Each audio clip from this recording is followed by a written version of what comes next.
Vishnu ശാലിനിയുടെ part 2 അങ്ങനെ ശാലിനിയെ കളക്ട്രേറ്റിലേക്ക് കൊണ്ടുപോവാണ് വിഷ്ണു. അവിടെ എത്തിക്കഴിഞ്ഞാൽ ശാലിനിക്കും വിഷ്ണുവിനെ ഇറങ്ങുന്നില്ലേ. വിഷ്ണുവിന് ആകെ ചമ്മലുണ്ട്. ശാലിനി താൻ വേഗം വെക്കോ, ആരെങ്കിലും കാണണ്ട. ദാ ആ അനുവൊക്കെ നോക്കുന്നുണ്ട്. അനു അവിടുന്ന് ഏന്തി നോക്കുന്നുണ്ടായിരുന്നു. അങ്ങനെ ശാലിനി പറയും ചോദിക്കാൻ പറഞ്ഞു എത്രയായി. വിഷ്ണു പറയും അതൊന്നും വേണ്ട, അതൊന്നും കുഴപ്പമില്ല.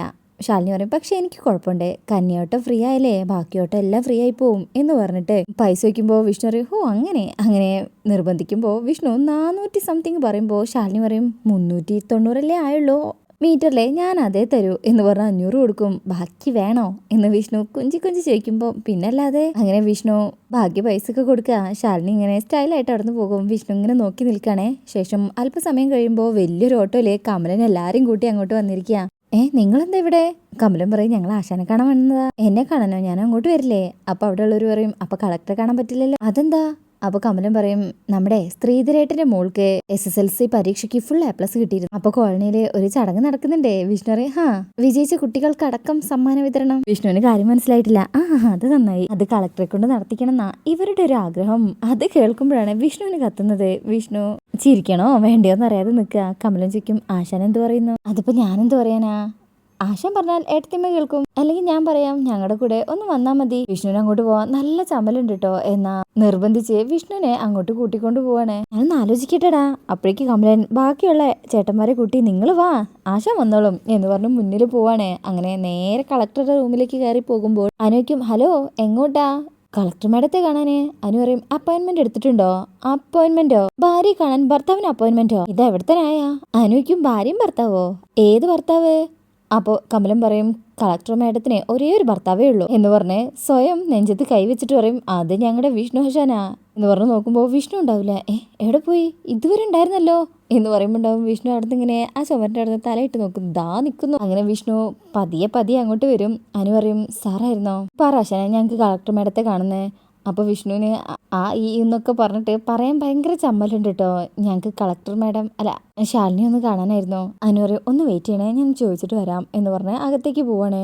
അപ്പോൾ അവിടെയുള്ള ഓട്ടോക്കാർ വയ്ക്കും ഭാര്യയെ കാണാൻ ഭർത്താവിനെ അനുവാദം വേണോ? അതെ, തൊഴിലുറപ്പിന് വന്ന ഭാര്യയെ കാണാൻ വേണ്ടിയിട്ടല്ല, കളക്ടറായ ഭാര്യയെ കാണാനാ ആശ വന്നത്. അതിന്റെ ഗമ വേറെ തന്നെയാ അല്ലേ? വിഷ്ണുവിന് ദേഷ്യം വരുന്നുണ്ട്. ഡാ എന്ന് വിളിക്കുമ്പോൾ തന്നെ കമലം പിന്നെ ഒന്നും പറയില്ല. അങ്ങനെ ശാലിനി ഈ സമയം എന്തോ ഫയലൊക്കെ നോക്കിയിരിക്കുകയായിരിക്കും. അപ്പോഴായിരിക്കും അനു വരുന്നത്. മാഡം വിഷ്ണു സാറും 2-3 ആൾക്കാർ കാണാൻ വന്നിട്ടുണ്ട്. വിഷ്ണുവേട്ടനോ? വരാൻ പറയൂ. എന്ന് പറഞ്ഞ് അനു അവിടെ പുറത്തേക്ക് പോയിട്ട് ഇവരോട് അകത്തേക്ക് വരാൻ പറയും. അപ്പൊ തന്നെ എല്ലാവരും കൂടെ അങ്ങോട്ട് വരുമ്പോൾ ശാലിനി ഇരിക്കാൻ പറയും. വിഷ്ണു മാത്രം ഇരിക്കുമ്പോൾ എല്ലാവരോടും കൂടിയാ അങ്ങനെ എല്ലാവരും ഇരിക്കും. അങ്ങനെ വന്നതിന്റെ ഉദ്ദേശം എന്താണെന്ന് അവരിൽ ഓരോരുത്തരായിട്ട് ഇങ്ങനെ പറയും. കമലനും ആ വന്നിരിക്കുന്ന ചേട്ടന്മാരൊക്കെ വിഷ്ണു ഒന്നും പറയുന്നില്ല. ശാലിനി സമ്മതിക്കുമെന്ന് അറിയില്ലല്ലോ. അങ്ങനെ ശാലിനിക്കും അല്ല ഈ സാറെന്താ ഒന്നും മിണ്ടാത്തത്? വിഷ്ണു ഞാൻ പറഞ്ഞതാ കളക്ടർ മേഡത്തിന് തിരക്കായിരിക്കും, ബുദ്ധിമുട്ടിക്കണ്ടെന്ന്. ഇവര് കേൾക്കണ്ടേ എന്നൊക്കെ ഇങ്ങനെ ശാലിനിയുടെ മുഖത്ത് നോക്കാതെ പറയുമ്പോൾ ശാലിനി ഇതൊക്കെ ശ്രദ്ധിക്കുന്നുണ്ട്. തിരക്കാണ്, കളക്ടറേറ്റ് അല്ലേ, പിടിപ്പത് പണിയുണ്ട്, 1-2 ബാക്കി വേറെ പരിപാടികളും അതൊക്കെ മാറ്റി വെച്ചിട്ട് ഇപ്പൊ വരാൻ കഴിയില്ലല്ലോ. അത് കേൾക്കുമ്പോൾ വിഷ്ണുവിന് ആകെ സങ്കടാകും. അവിടെയുള്ളവർക്കും മുഖത്താകെ വിഷമം. അങ്ങനെ ശാലിനി പറയും പക്ഷേ ഈ ചടങ്ങിന് ഞാൻ വരും. ഞാൻ മാത്രല്ല എന്റെ കുടുംബവും. ഔദ്യോഗിക വാഹനത്തിലല്ല, ഞങ്ങളുടെ ഓട്ടോശ്രീയില്. പിന്നെ പഠിക്കുന്ന കുട്ടികൾക്ക് പ്രോത്സാഹനം മാത്രമല്ല തുടർന്ന് പഠിക്കാനുള്ള ആവേശവുമായിട്ട് കൂടെ ഉണ്ടാവണം നിങ്ങളെപ്പോലുള്ളവര്. അതിന് സപ്പോർട്ട് ചെയ്യാൻ ഞങ്ങളെപ്പോലുള്ളവർ വരണം. അതുകൊണ്ട് വന്നിരിക്കും, ധൈര്യമായിട്ട് മുന്നോട്ട് പോയിക്കോളൂ, എല്ലാവർക്കും സന്തോഷവും. എന്നാ പിന്നെ ഞങ്ങൾ ഇനി കാര്യങ്ങൾ അറിയിക്കാം എന്ന് പറഞ്ഞ് അവരിറങ്ങാൻ തുടങ്ങുമ്പോൾ ഒന്ന് നിന്നേ. അതിലെ എല്ലാവരും നിൽക്കണേ. കമലൻ എന്താന്ന് ചോദിക്കുമ്പോൾ ശാലിനി ഇങ്ങനെ വിഷ്ണുവിനെ തന്നെ നോക്കും. കമലൻ പറയും നമ്മളല്ല ബാബ എന്ന് പറഞ്ഞിട്ട് എല്ലാവരും കൂടെ അവിടെ നിന്ന് പോവാ. അപ്പോഴും ശാലിനിയും വിഷ്ണു ഇങ്ങനെ നോക്കിക്കൊണ്ട് നിൽക്കണേ. കമലൻ പുറത്തെത്തി കഴിഞ്ഞാൽ ഓട്ടോ ചേട്ടന്മാരോട് പറയും അവർക്ക് എന്തെങ്കിലും മിണ്ടിയും പറഞ്ഞു വിരിക്കാനുണ്ടാവും, നമ്മൾ എന്തിനാ അവരുടെ സ്വർഗത്തിലെ കട്ടുറുമ്പാവുന്നത്, നമുക്ക് പോവാം. അങ്ങനെ അവരവിടെ നിന്ന് പോവാണേ. അകത്തെ ശാലിനിക്കും ഓട്ടോക്കൂലിയുടെ ബാക്കി വാങ്ങിച്ചിട്ടാണോ മുഖത്ത് വലിയൊരു ഗൗരവം. അഭിനയല്ലേ, കളക്ടറുടെ ഭർത്താവായിട്ടുള്ള അഭിനയം. എങ്ങനെയുണ്ട്? ചുമ്മാ വാടകയ്ക്ക് എടുത്തതാ. ശാലിനി പറയും എന്തായാലും കൊള്ളാം. അപ്പോൾ വിഷ്ണു പറയും താങ്ക്സ്. ശാലിനി എന്തിനാണെന്നുള്ള രീതിയിൽ നോക്കുമ്പോൾ വിഷ്ണു പറയും ഇത്രയും മനോഹരമായിട്ട് എന്റെ കൂട്ടുകാരെ ഡീൽ ചെയ്തതിന് എന്ന് പറഞ്ഞ് അവർ പരസ്പരം കണ്ണിലേക്ക് ഇങ്ങനെ നോക്കി നിൽക്കുകയാണ് ആ കളക്ടറേറ്റിലെ. ശേഷം പിന്നീട് കാണിക്കുന്നത് സുസ്മിത ധൃതിയിൽ വരും. എന്താ പ്രശ്നം? എന്ന് ബോസിനോടും ഉപചന്ദ്രനോടും ആയിട്ട് ചോദിക്കണേ. എന്തിനാ ഇങ്ങോട്ട് എന്നോട് വേഗം വരാൻ പറഞ്ഞത്? എന്താ ചിറ്റപ്പാ, എന്തിനാ എന്നെ അത്യാവശ്യമായിട്ട് കാണണമെന്ന് പറഞ്ഞത്? ബോസ് പറയും, എന്റെ പൊന്നു മോളെ, ഇയാൾ എന്നെ ജോലി ചെയ്യാൻ സമ്മതിക്കുന്നില്ല. ചെറിയ കുട്ടികൾ പെൻസിലിനും പെന്നിനൊക്കെ വേണ്ടി വാശി പിടിക്കുന്നത് പോലെ പിന്നാലെ പറഞ്ഞ് നടക്കുകയാണെന്നേ. അപ്പൊ ഉപചന്ദ്രൻ പറയും, പിന്നെ പറയാതെ, കാശ് പോയി കിടക്കുന്നത് നിങ്ങളുടെ ആരുടെയല്ല, എന്റെയാണ്. 15 കോടി. അതിൽ എനിക്കൊരു തീരുമാനം ഉണ്ടാവണം. അപ്പൊ ബോസും സുസ്മിതയും ഇങ്ങനെ നോക്കും. ബോസ് പറയും, അപ്പൊ ഇതിനായിട്ട് ഞങ്ങൾ ഉപയോഗിച്ച ഞങ്ങളുടെ ബ്രെയിനോ? ഈ ബ്രെയിൻ വർക്കിന് യാതൊരു വിലയില്ലെന്നാണോ? നിങ്ങളുടെ ഈ ന്യായം എന്റെ അടുത്ത് പറയണ്ട. നിങ്ങൾ ചോദിച്ചപ്പോ പുളിങ്കുരു പോലെയാ ഞാൻ പൈസ എടുത്ത് തന്നത്. അത് എറിഞ്ഞു തന്നപ്പോൾ ഉള്ളതൊന്നും ഇപ്പൊ കാണുന്നില്ലല്ലോ. സുസ്മിത പറയും, എന്തായാലും എറിഞ്ഞു, അത് പെറുക്കിയെടുക്കാനുള്ള സാവകാശം എന്താ? അകത്ത് കയറിയിരുന്ന് പെറുക്കിയെടുക്കുന്നത് കൊണ്ട് വിരോധമില്ലല്ലോ. ഉപേന്ദ്രൻ പറയും, ഒരു വിരോധമില്ല, എനിക്ക് എന്റെ പണം തന്നാൽ മതി. നിങ്ങൾ രണ്ടാളും കേൾക്കാൻ വേണ്ടിയാ പറയണേ. രോഹിത് എന്ന് പറയുന്നവന്റെ കൈയും കാലും തല്ലിയൊടിച്ച് അവന്റെ കയ്യിൽ നിന്ന് ആ പ്രമാണം എഴുതി വാങ്ങിക്കാതെ എനിക്ക് ഉറക്കം വരില്ല. അത് എന്റെ കയ്യിൽ കിട്ടുന്നത് വരെ നിങ്ങൾ രണ്ടാരെയും ഞാൻ ഉറക്കയില്ല. കാരണം എന്റെ കാശിന് എനിക്ക് ദണ്ണമുണ്ട്. അപ്പൊ ബോസ് പറയും, കേട്ടില്ലേ, മലേഷ്യയിലെ കോടികൾ കൊണ്ട് അമ്മാനാടുന്ന ആൾക്കാണ് ഇവിടെ ഇപ്പോ 15 കോടിക്ക് വേണ്ടി കരയുന്നത്. ഇത് കാണുമ്പോൾ എനിക്ക് സങ്കടം തോന്നുക. എടോ, ഞാനാണെങ്കിലേ പോട്ടെ പുല്ലെന്ന് പറഞ്ഞ് കളഞ്ഞിട്ട് പോയേനെ. അത് എത്ര കോടിയാണെങ്കിലും അഭിമാനം പണയം വെച്ചിട്ടുള്ള ഒരു പരിപാടിക്കും ഈ ചന്ദ്രബോസിനെ കിട്ടില്ലടോ. ആ, എനിക്ക് ചില അഭിമാനക്കുറവുണ്ട്, അത് കുറച്ചിലായിട്ട് എനിക്ക് തോന്നുന്നില്ല. അപ്പൊ സുസ്മിത പറയും, നിങ്ങൾ ഈ ആവശ്യമില്ലാത്ത കാര്യം സംസാരിച്ചിട്ട് ഒരു കാര്യമില്ല. എത്രയും പെട്ടെന്ന് അവന്റെ കയ്യിൽ നിന്ന് അത് എഴുതി വാങ്ങിക്കാനുള്ള വഴി നോക്കണം. അത് ഏത് രീതിയിലാണെന്ന് വെച്ചാൽ ആ രീതിയിൽ തന്നെ. ഞാൻ പറഞ്ഞതിന്റെ പൊരുളെ രണ്ടുപേർക്കും മനസ്സിലായി കാണുമല്ലോ അല്ലേ? ബോസ് പറയും, എന്തായാലും അവൻ സ്വയം മനസ്സുകൊണ്ട് അത് ചെയ്യാൻ തോന്നുന്നില്ല. അവനെ പക്ക ക്രിമിനലാ. പുറമേ കാണുന്ന മുഖമൊന്നുമല്ല അവനുള്ളത്. അപ്പൊ നോക്കിയും കണ്ടും കാര്യങ്ങൾ നീക്കിയില്ലെങ്കിലേ മുതൽ അവന്റെ കയ്യിലിരിക്കും. സുസ്മിത പറയും, കാര്യം പപ്പിമോള്, അതായത് അവന്റെ കൊച്ചല്ലെന്ന് അവൻ പറയുമെങ്കിലും അവനെ അച്ഛാന്ന് ആദ്യം വിളിച്ചത് അവളാണ്. ആ ഒരു സോഫ്റ്റ് കോർണർ അവന്റെ ഉള്ളിൽ എവിടെയോ കിടപ്പുണ്ട്. നമുക്കത് ഉയർത്തിക്കൊണ്ട് വരണം. എന്നിട്ട് നമുക്ക് അവളെ വില പറയിക്കണം. അതിലേ അവൻ വീഴൂ. അപ്പോഴേക്കും ഉപേന്ദ്രൻ പറയും, പപ്പി എങ്കിൽ പപ്പി, അവളെ കൊണ്ട് പറ്റിയില്ലെങ്കിൽ ഏതെങ്കിലും പപ്പനെ കൊണ്ടുവരണോ? ഇത്രയും പോയി കിടക്കണം എനിക്ക് അവന് വേണ്ടി ഒരു ആരാച്ചാരെ ഇറക്കിക്കൊണ്ടുവരാനും കഴിയും. ബോസ് പറയും, എടോ മണ്ടത്തരം പറയാതെ, താനിപ്പോ അവനെ കൊന്നാലേ അവന്റെ, അതായത് നിന്റെ 15 കോടി അവന്റെ ഭാര്യയുടെ പേരിലേക്ക് പോവും. താനേ ജയിലിലും പോകും. അതുകൊണ്ട് നേട്ടാർക്കാ ഈ ക്ഷാമയ്ക്കും പപ്പിക്കും. ഉപേന്ദ്രനെ നിന്ന് വരയ്ക്കണേ. ഇനി നിങ്ങൾ പറ, ഞാൻ എന്ത് ചെയ്യണം? എന്റെ പണം തിരികെ കിട്ടാൻ ഞാൻ എന്ത് വഴിയാ സ്വീകരിക്കേണ്ടത്? സുസ്മിത പറയും, വിനാശകാലെ വിപരീത ബുദ്ധി എന്നാണല്ലോ പറയണത്. കുരുതിയോളം വരുന്ന പൂജയും വേറെ ഇല്ല. അത് മനുഷ്യക്കുരുതിയാവുമ്പോ വീര്യം കൂടുകയും ചെയ്യും. പപ്പിയുടെ പേരിലെ നമ്മളൊരു കുരുതി പുഷ്പാഞ്ജലി കഴിക്കുന്നു, രക്തം കൊണ്ടുള്ള കുരുതി എന്നൊക്കെ ഇങ്ങനെ പറഞ്ഞുകൊണ്ട് നിൽക്കണേ. ശേഷം പിന്നീട് കാണിക്കുന്നത് കുടുംബശ്രീ ഹോട്ടലിലെ രാജേച്ചി മാത്രമേ ഉള്ളൂ. ഒരാൾ ചായ കുടിക്കണേ. അങ്ങനെ അപ്പോഴേക്കും 2 ഗുണ്ടകൾ അങ്ങോട്ട് വരണേ. ഇതാണ് വീട്, ദാ അവിടെ ഒരു ചായക്കട ഉണ്ട്, നമുക്ക് അവിടെ പോയി ചായ കുടിച്ചുകൊണ്ട് കാര്യങ്ങൾ പ്ലാൻ ചെയ്യാം എന്ന് പറഞ്ഞ് അവിടെ പോയി ചായ കുടിക്കണേ. രാജേച്ചി ചായയൊക്കെ കൊടുക്കും. കഴിക്കാനൊന്നും വേണ്ടെന്ന് അവർ പ്രത്യേകം പറയും. ശേഷം ഒരാളിങ്ങനെ ചുറ്റും നോക്കുമ്പോൾ മറ്റാൾ വയ്ക്കും, എന്താ ഇവിടെ വല്ല ക്യാമറയുണ്ടോ നോക്കുക. പിന്നെ ഈ കടലിൽ ക്യാമറ, അതെ അതൊന്നും ഉണ്ടാവില്ല, അതാണ് നമ്മുടെ സ്പോട്ട്.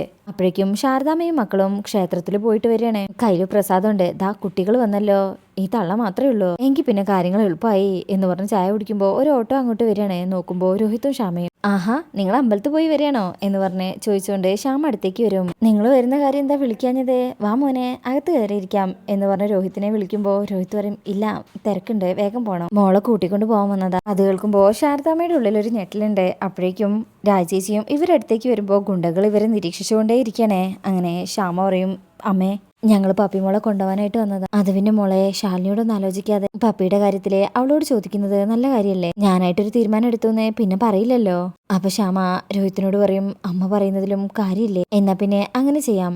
അപ്പൊ രോഹിത്തും അത് തന്നെ പറയും. ശ്യാമ പറയും, എങ്കിൽ പിന്നെ നമുക്ക് പോയിട്ട് വരാം. രോഹിത്ത് പറയും, എന്നാ പിന്നെ ഞങ്ങൾ സത്യാമ്മയും അച്ഛനെയും കണ്ടിട്ട് പോകുന്ന വഴി തിരിച്ച് ഇതിലേ വരാം. ആ, അത് നല്ല തീരുമാനാ. വേറെ ആരുടെ അനുഗ്രഹം കിട്ടിയിട്ടില്ലെങ്കിലും സത്യാമ്മയുടെ അനുഗ്രഹം നിങ്ങൾക്ക് വേണം. വിഷ്ണുവിനേക്കാളും സ്നേഹത്തോടെയാ സത്യാമ്മ രോഹിത്തിനെ നോക്കിയതും ഇത്രത്തോളം ആക്കിയതും. ചിലപ്പോൾ വഴക്ക് പറയായിരിക്കും, സാരമില്ല, എന്തായാലും നിങ്ങൾ പോയി കാണണം. അപ്പൊ രോഹിത്തും ഇങ്ങനെ അതേന്നുള്ള രീതിയിൽ നിൽക്കുക. ശേഷം പപ്പിയുടെ അടുത്ത് വന്നിരിക്കും. മോളെ എന്ന് വിളിച്ചിട്ട് ചേർത്ത് പിടിച്ച് കവിളിലൊരു ഉമ്മ കൊടുക്കും.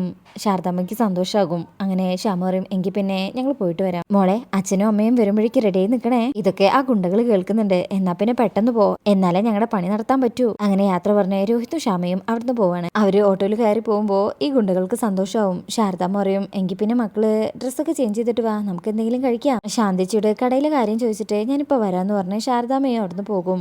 ഇതേ സമയം ഗുണ്ടകൾ പറയും, എന്താ നമ്മുടെ പ്ലാൻ? അപ്പൊ എങ്ങനെയാ കൊണ്ടുപോകേണ്ടതെന്നൊക്കെ അവരിങ്ങനെ പറയണേ. കയ്യും കാലും കെട്ടി വായയും മൂടി കെട്ടിയിട്ട് ഡിക്കിയിലിടാം. ഡിക്കിയിലിട്ട ശ്വാസം കിട്ടില്ലല്ലോ എന്ന് മറ്റേ ആള് പറയും. എങ്കിൽ പിന്നെ നമ്മുടെ ബാക്ക് സീറ്റിൽ ഇരുത്തിയിട്ട് വലിയ സൗണ്ടിൽ പാട്ടിടാം. അങ്ങനെ സംസാരിച്ചുകൊണ്ട് നിൽക്കുമ്പോൾ ഇനി എന്തെങ്കിലും വേണോ എന്ന് വെച്ച് രാജി ചേച്ചി വരുമ്പോൾ ഞങ്ങൾക്കുള്ളതൊക്കെ അപ്പുറത്താണ് വെച്ചേ. എന്താ പറഞ്ഞത്? അപ്പൊ അയാൾ പറയും അല്ല അപ്പുറത്തെ വീട്ടുകാരുടെ ആണോ ഈ കട എന്ന് ചോദിച്ചതാ. രാജേച്ചി മൈൻഡ് ചെയ്യാതെ ജോലി ചെയ്യും. അങ്ങനെ നിൽക്കുമ്പോ ശാരദാമ്മ വീട്ടിൽ നിന്ന് ഇറങ്ങി ഇവരുടെ അടുത്തേക്ക് വരുമ്പോ ഉണ്ടാവും ഒരു കാറ് വരുന്നേ. വീണ്ടും കാറോ എന്ന് പറഞ്ഞ് ഗുണ്ടകൾ നോക്കുമ്പോ ശാലിനിയാ. ഗുണ്ടകൾ പറയും ഇതേ വിലപിടിപ്പുള്ള വണ്ടിയാണേ, കാര്യങ്ങൾ കുറച്ച് സൂക്ഷിച്ച് കൈകാര്യം ചെയ്യണം, ആള് ചില്ലറക്കാരല്ല. ഇതേ സമയം ശാലിനിയെ നേരത്തെ കാണുമ്പോൾ കാര്യം തിരക്കണേ. ഇന്ന് ഓട്ടോ സ്റ്റാൻഡിലെ മക്കളുടെ ഒരു ഫംഗ്ഷൻ ഉണ്ട്, കുട്ടികളെ കൂട്ടി അങ്ങോട്ട് ചെല്ലണം. ഇതൊക്കെ ആ ഗുണ്ടകൾ കേൾക്കുന്നുണ്ട്. ഇനിയിപ്പോ എന്ത് ചെയ്യും? എങ്കിൽ കുട്ടികളെ നമുക്ക് അവിടെ നിന്ന് പോക്കാം എന്ന് ഗുണ്ടകൾ പ്ലാൻ ഇടാണ് കേട്ടോ. അവരുടെ പ്ലാന് മാറ്റാണ്.